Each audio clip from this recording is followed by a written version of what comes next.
Steeman, the 22-year-old WSBK rider, was involved in a crash last weekend in which he sustained some serious head injuries. He was rushed to the hospital, but he could not fight his injuries anymore and succumbed to death on Tuesday. If you like speed and are fascinated by the world of motorsports, then like, share, and subscribe to the Foreman Motorsports channel. Also, make sure to hit the bell icon to receive all the latest updates. Steeman is not the first rider to be killed during a race. Last year, Dean Berta Vinales, cousin of Maverick Vinales, was also killed in the same incident in Jerez. After the death of Dean, new rules regarding the age and speed limit were adopted by both Moto3 as well as Supersport 300. But a similar incident was witnessed last week. So why we are noticing frequent death in Supersport 300 races?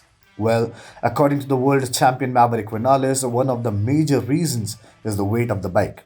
According to him, Supersport 300 bikes are heavy but not powerful enough, which leads to packing races. Maverick said, I always had the same opinion about Supersport 300, and I said before Dean, and that type of category with bikes of 160 kilos that can ride at a maximum of 140 mph on straight is a useless for a rider.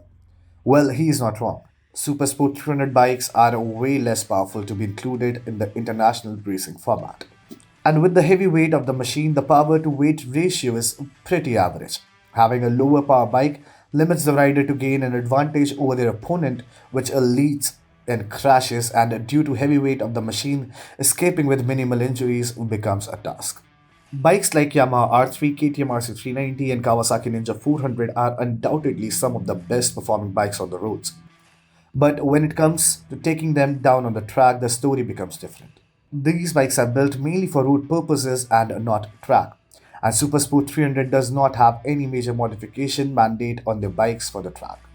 More or less, the bike participating in the international race stay a road bike, which should not be a standard of an international racing format such as WSBK. Riders dying during the crash in races is not new, but this frequently is concerning for sure. Supersport 300 and WSBK should retrospect their mandates once again so that riders can feel safer and they can participate in the races with more confidence.